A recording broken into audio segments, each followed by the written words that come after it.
Hello and welcome along to the On the Whistle podcast. We're having this conversation from the Royal Mile here in Edinburgh. Joining me is also a local African football expert, Alasdair Howorth. Alasdair, how are you doing?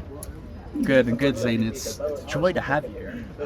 I know. This is a pretty cool place to be, right? I know Edinburgh isn't quite what you had in mind when you think about African football, but hey, there's a strong connection here, and obviously we've got our local sponsors, Iron Brew.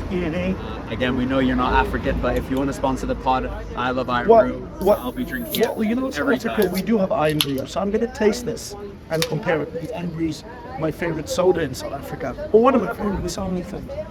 Don't be too So good. Oh wow, this is a very different taste to what I'm used to, and it's orange like Fanta. Yeah. It looks like orange. It's still, in my opinion, it doesn't come close to a good old Kenyan Stony Tangoeasy, but Iron Brew, I love it.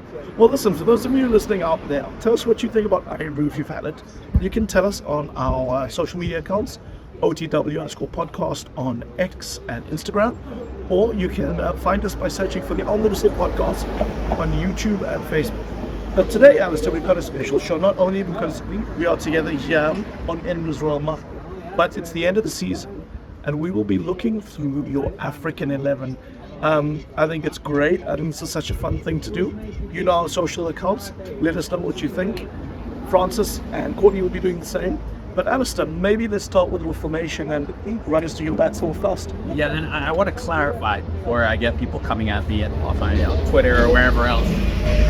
Is for me, this isn't the collection of the best players, but this is the collection of the players who had the best season. And I wanted to kind of represent kind of a continent in my picks. So I think for me, the formation 4-2-3-1, classic formation, modern formation. Running through, back four and my goalkeeper. So goalkeeper, we in the last few years developed some early goalkeepers in Africa. We had, like Bonu at the World Cup was brilliant. Obviously, André Onana has had his struggles at Manchester United, but in my opinion, is still one of the best goalkeepers on the planet. But for me, there was only one option in this season, and that, of course, is Ron Williams, Mamelodi Sundowns. The only goalkeeper in the history of football to make 4 penalty saves in a single knockout match in South Africa's win in an AFCON. And I just think he's been brilliant. He's made so many important saves throughout the season. And not only is he, an African goalkeeper who's brilliant at penalty saving, brilliant at shot stopping. We saw that at the AFCON. We've seen that with Sundowns. But he's a huge leader, both for South Africa, for Sundowns. His capacity to play the ball out from the back, one of the best goalkeepers we've ever seen in terms of doing that. And Sundowns, yes, had a frustrating season in terms of the Champions League, but won the African Football League, won the PSL undefeated, cantering to the title. And he was probably, in my opinion, the most important player in the South Africa side that had that shot run to the semi-finals of the AFCON. So for me, in this question, there's only one answer, and that's Williams. My back five. For me, the best right back in the world, unquestionably, Achraf Hakimi. Didn't have a stellar AFCON, but didn't have a bad one. Was still one of the best players, and then still brought a shock exit against South Africa. But for me, one of the best right backs in the world. Has been brilliant for PSG again this season, and just continues to show why he's one of the best centre backs.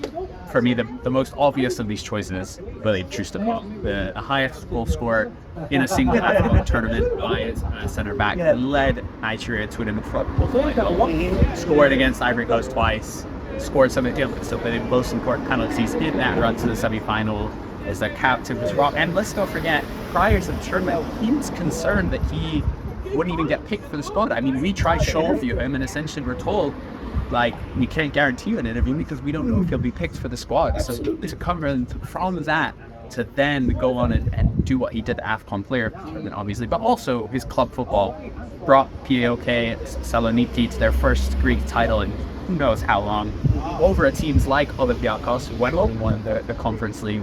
So I think, he had a brilliant season. His centre-back partner, to me, this was a bit of a trickier one. I've gone with Wilfred Singo, Ivorian centre-back, strike right, stroke right back. He played a right back, did more in that part.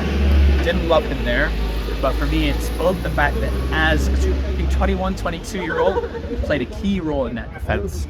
of the team that obviously went on to win the AFCON, and then he obviously also had a brilliant season with Monaco, who I think went on to consecutively lead down.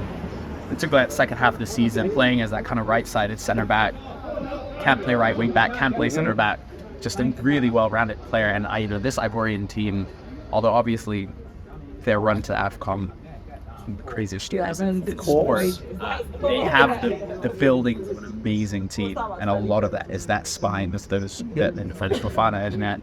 You have the likes of Singo, Tapsoba, Kosanu playing at these top Kosanu playing at these top clubs in Europe, and I think he's only going to go from strength to strength. Left back, for me, there is only one option, left back, and it's probably been the best African left back over the course of the last 5-10 years. That's Ali Odd. We think Tunisian playing at Al Ahly, just could kind of peak for kind of capacity to be consistent at a top level now in football, helping Al Ahly to the title. Obviously got the assist for, I think he got 2 assists in the semi-final against TP Azembe. Got injured in the first leg of the final, so missed out the second. It's a bit of a shame, but for me, it's just been time and time again one of the best.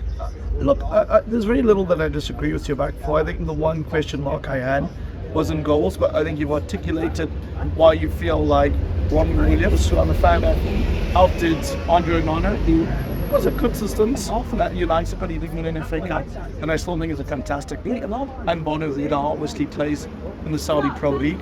That's maybe the one question. Well, why don't you answer your midfield? How have you structured that? So midfield, I'll give you my 2 centre mids and my 10. So my 2 centre mids the first is Frank Cassier. Now he had, and again, a strange AFCON in that he didn't actually start. He wasn't in the central part, but he was the one who was the catalyst transforming the Côte d'Ivoire Sport, particularly I think of that Senegal game. And for me, obviously in this world of Messi and Ronaldo, we think so much in terms of evaluating players and their stats, but I also think football, because it's such a low-scoring game, it is a sport about fine margins. And for me, that was the finest of margin in that Senegal game. Sure. And Edinburgh came off the bench. Alair, it made the difference. He scored the equalizer, then scored the winning penalty, and then scored again in the semi-finals. Brilliant in the AFCON, I think, which is just remarkable, again, given that he wasn't even, a big part of that squad under Jean-Louis Gasset, but then kind of came into it. And then, and I think actually as well, underrated, he had a very good season with Saudi Pro League with Al Ahly, obviously a former team of Vincent Mosimane with Riyad Mahrez, and some of those other, like 11 goals or something. Center midfielder, really great return. And for me, he's one of the best we have. And it's we've talked about the Saudi Pro League and the kind of pros and cons of it. And part of me, I like it that it's taking away power from Europe, but I think I also love that, a player like him in his prime is getting the rewards in terms of the financial rewards of going to a league like that. And it's shown, coming back to that, we've seen N'Golo Kante here at the Euro show that even if you're at like this, you can still tear it up. And he has him. My midfielder with him, again, I'm going down to South Africa. My Kaiser Chiefs and Orlando Pirates fans will not be happy with me because it's another Senegalese guy, Teboho Mofana, who again for me is one of the best. Sure. In terms of that metronomic being able to move the ball, easily control games, is an unbelievable engine. And again, we saw that in AFCON. There we go. Causing chaos here. This happens. Spilling. We're getting too excited here, right? And then again, for me, it's about moments. And you think of that free kick against, as a South African, I don't know how you felt. I was screaming, and I wasn't even invested. It was a pretty special goal, a pretty special moment. He's had a great tournament. But, this look and this team would be incomplete with somebody like Mohamed Kudus, who has been on fire. I think, I've never... Mohamed Kudus is my number 10, obviously. And I think with Kudus is watching Kudus because I've never seen someone since, I would say, Yaya Toure, who just is everything in football. Technical, touch he has, the finish he has. You saw the bicycle kick he scored in the last game of the season against Principal, and then you couple that with... And that Man City game was almost like he was doing a trial. Yeah, and that's the thing, is he can slot into anything, and it's because not only is he this kind of almost maverick talent, and we saw that in Aston, how brilliant he was, what a terrible God that season. that he's so hardworking. You know, you see at like West Ham, David Moyes, you know, like you're not playing for David Moyes unless you're willing to run 100% and sacrifice your talent. And yet Kudus has managed to do both. He is that guy with engine has and then he pairs it with this brilliant foot. Doesn't matter. He'll score wonder goals. He'll trick out those passes. So for me, Mohamed Kudus has to be in there. All right, keep taking us up the tree. Let's go to the sharp points of this team. Some top class talent. Yeah, and I think a bit of a couple of these out of left field. Literally left field. on the right for me is Ademola Lookman. For me, for me, so much moments and narrative is over. And I remember sitting in the media tribune in the Stade Félix Houphouët-Boigny in Côte d'Ivoire, watching that round of 16 Nigeria against Billy. There, about 2 minutes in, Lookman went in for this. Like, someone lost the ball on the Nigerian team, and he hounded down the Cameroon midfielder and immediately chopped him down. And I remember tweeting and just thinking about, like, and I tweeted, I think I said, like Ademola Lookman he's up for this. He looks like a man possessed. Something is going to happen. And lo and behold, he scores a brace. And then he scores again, and he has this brilliant end to the tournament of the AFCON. And again, this AFCON Nigerian team was all meant to be about Victor Osimhen, all meant to be about him. This is the nail on the head. Yeah. Lookman, he was the one who stole the show. He was the one who scored the goals that sent him to the final. And then you think, fast forward, has a great season with Atalanta, Europa League final again. The best hat-trick you'll ever see. Unbelievable. And not against Mugs, that Bayern team. Against arguably the best team Bayer in Europe. Bayer Leverkusen. I mean, we're looking for the perfect hat-trick. Never been done before. Yeah, but this is where they will stop.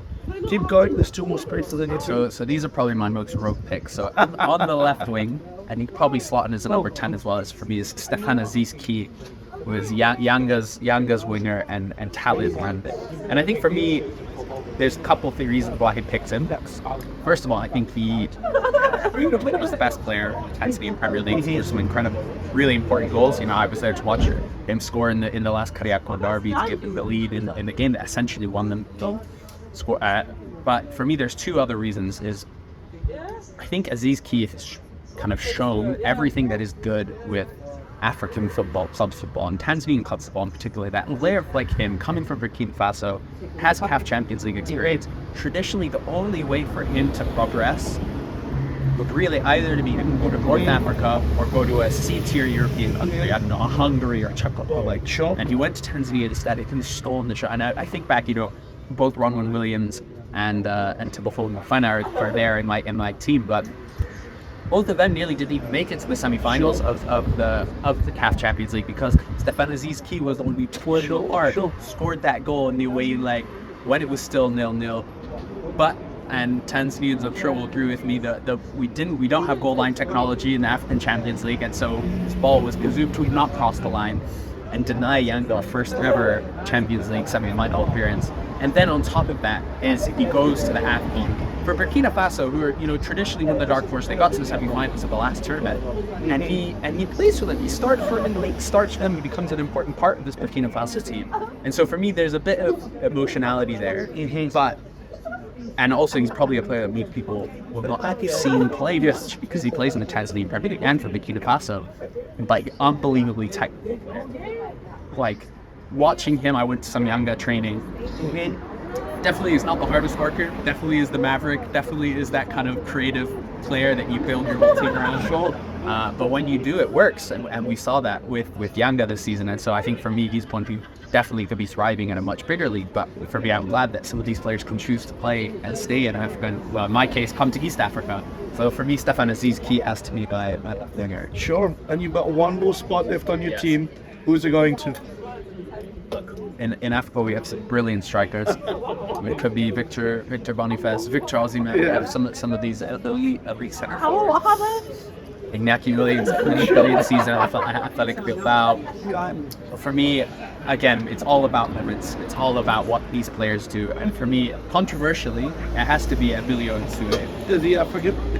No, that's the question. As I'm sure everyone knows, he's been ruled that he has been playing for Equatorial Guinea legally, I guess, he's been ineligible after playing I think it was like 3 minutes for Spain's under-21s team, and Equatorial Guinea did not file the correct paperwork, so apparently his whole career for Equatorial Guinea has been not the most bit legal. But having said that, none of that is his fault. It's the administration at the NBA of the Equatorial Guinea, and he has been brilliant. I mean, not only, I think he's one of the most interesting stories in football. You know, this guy is a journeyman right wing, plays on the right wing for Spain's youth teams, plays at the for Mallorca, then goes to England, gets turned into a right back. I think he actually got turned back into a right back before he went to England by who's your man? Michael Laudrup, one of the best managers, one of the most technically gifted players, a Danish coach in Spain, tells him you're not good enough to be a right winger. You have to play it right back. And he goes, plays for Middlesbrough, plays for Birmingham, has his journeyman career, ends up in the third tier of Spain, played for Intercity CF, and then, but for Equatorial Guinea, and time again, goes plays at center forward. Golden boot at the AFCON. He was a star. And I think it's, for me, to be a center forward, to get the goal, when you're up against Osimhen, up against Salah, up against Kudus, up against Ziyech or whoever, for him to go and do that is phenomenal. And again, and I think he's kept it up. Obviously, since then, the 2 World Cup qualifiers have been ruled eligible, and there's 3-0 losses. But when he scored 1 goal at both of their wins in the World Cup, and if those hadn't been, essentially, if it wasn't due to the incompetence of the Equatorial Guinea and FA, Equatorial Guinea would have had 6 points from 6 on their way to, potentially in a fairly weak World Cup qualifying, potentially getting to the World Cup.